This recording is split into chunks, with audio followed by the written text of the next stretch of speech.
Lady Meherbai Tata and Sir Dorabji Tata pledged their entire wealth to the Imperial Bank of India to raise money to save Tata Steel. The Jubilee Diamond was also pledged for that.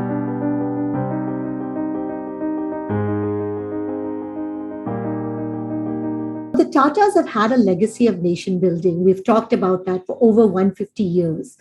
Dancing across this long arch and time are thousands of beautiful, astonishing stories, many of which inspire and provoke us. One of the stories that most touched me was of Lady Tata, Meherbai, who has a huge role to play in the fact that the company is still standing today. So, Harish, tell us, who is Meherbai Tata? Lady Meherbai Tata, I think, is one of the very first feminist icons of India. She was born in 1879. She was feisty, independent, intelligent, a very determined woman in the cause of women's rights in India. So Dorabji Tata fell deeply in love with her. At first sight, I am told, and they got married in 1898. So Lady Meherbai Tata relocated to Mumbai, where she lived with the Tata family thereafter. She believed very strongly that development of women was essential to the country. And she was consulted by the government on a milestone act which made child marriage illegal in India. It was called the Sharada Act, passed in 1929. Lady Tata fought for this act. She evangelized it, this progressive and radical move, both in India and overseas. She spoke against untouchability. She spoke against the Parda system. Overall, she was deeply committed to the cause of women's education in India, and she was actually one of the founders of the National Council of Women. Along with Sir Dorabji Tata, she actually met the US President Calvin Coolidge at the White House to evangelize some of these pro-women moves.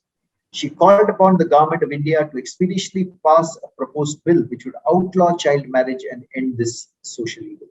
So she was a very powerful spokesperson for women of India at a time when there were very few spokespeople for women. In those times, a very avid sportsperson. She always played tennis, wearing the Parsi sari. And she did this because of her pride in her Indian roots, and also perhaps to make a point to the British rulers. So these are some facets of Lady Meherbai Tata which I think stand out. But as we go along, I will also tell you something else about her generosity, about how she, along with her husband, actually helped save one of the Tata companies from collapse. Please do tell us about that, because that is very, very fascinating. Because I think we've already just talked about the highs that Tata has had, but there was a point when the company was almost on the brink of bankruptcy. That is true. After Jamshedji Tata passed away, Sir Dorabji Tata became the chairman of the Tata. And he remained chairman for a fairly extended period of time, nearly 30 years. But then World War I happened. The demand for steel in Japan collapsed. Tata Steel was on the brink of collapse. Now, one day in 1924, Sir Dorabji Tata received a telegram from Jamshedpur saying, "We have no money to pay wages." What happened thereafter was remarkable. Lady Meherbai Tata and Sir Dorabji Tata pledged their entire wealth to the Imperial Bank of India, which is now the State Bank of India, to raise money to save Tata Steel.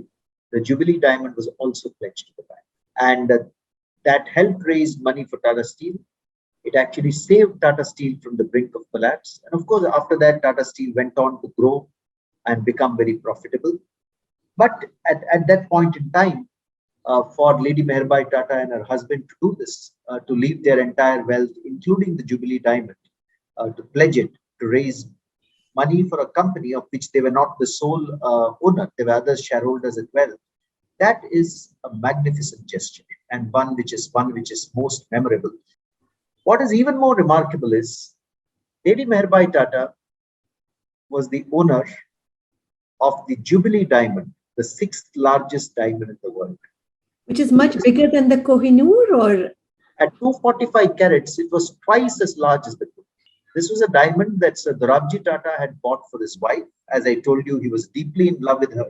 It was so valuable that every time she had to take it out of her bank locker, they had to pay a premium to the insurance company. In fact, Tata Steel have just last year, inaugurated, at a park in Jamshedpur, a huge replica of the Jubilee Diamond. to symbolize what happened to save the company so many years earlier. It's a beautiful, beautiful story. But one of the ones I want to talk about, because what are the lessons that we can take from her journey and even after her journey? Because her death by leukemia, I think it was one of the big things that actually inspired the creation even of the Tata Memorial Hospital, and in which even till today, 70% are treated for free. So you're quite right. Lady Meherbai Tata fought a very courageous fight against leukemia, but she died of leukemia in 1931. And so Dorabji Tata founded a trust in her memory, which was dedicated to cancer research. Eventually led to the founding of the Tata Memorial Hospital in Mumbai in 1941.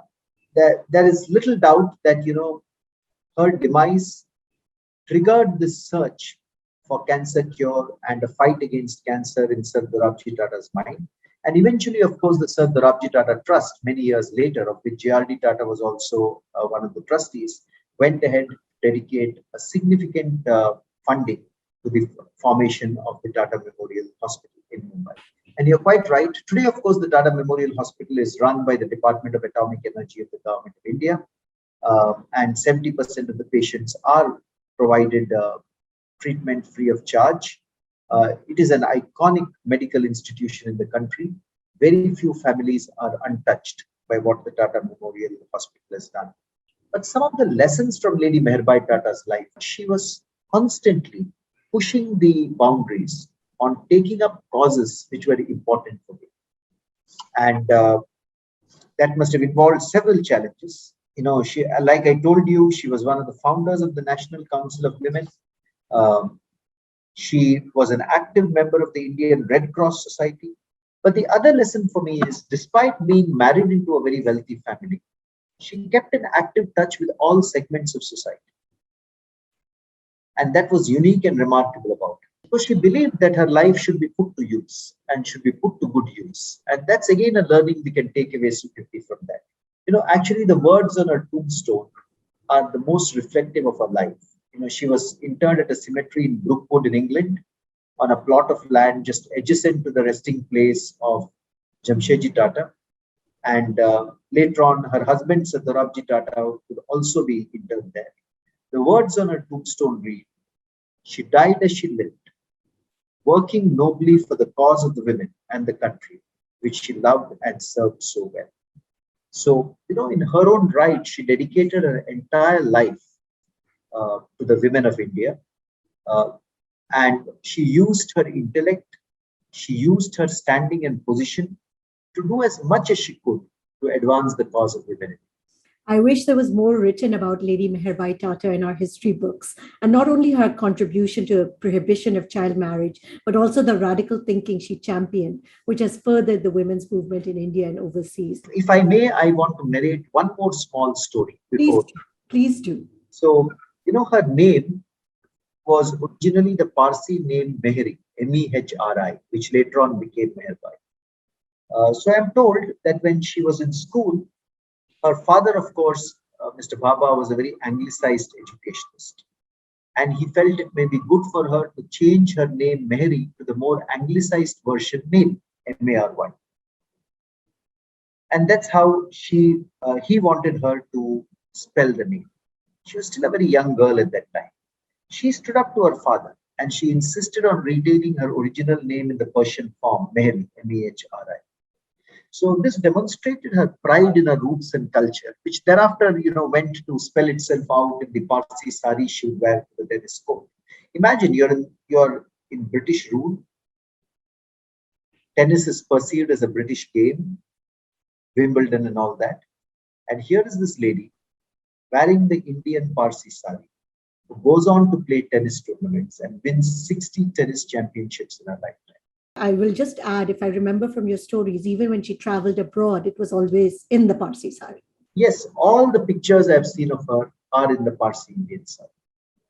Fantastic. Thank you so much, Harish. That was wonderful chatting with you today. Thank you, Sukirti. Thank you very much for hosting me on this session. And I do wish that all your viewers will pick up a copy of Tata Stories. Thank you so much for such a fascinating conversation. Thank you.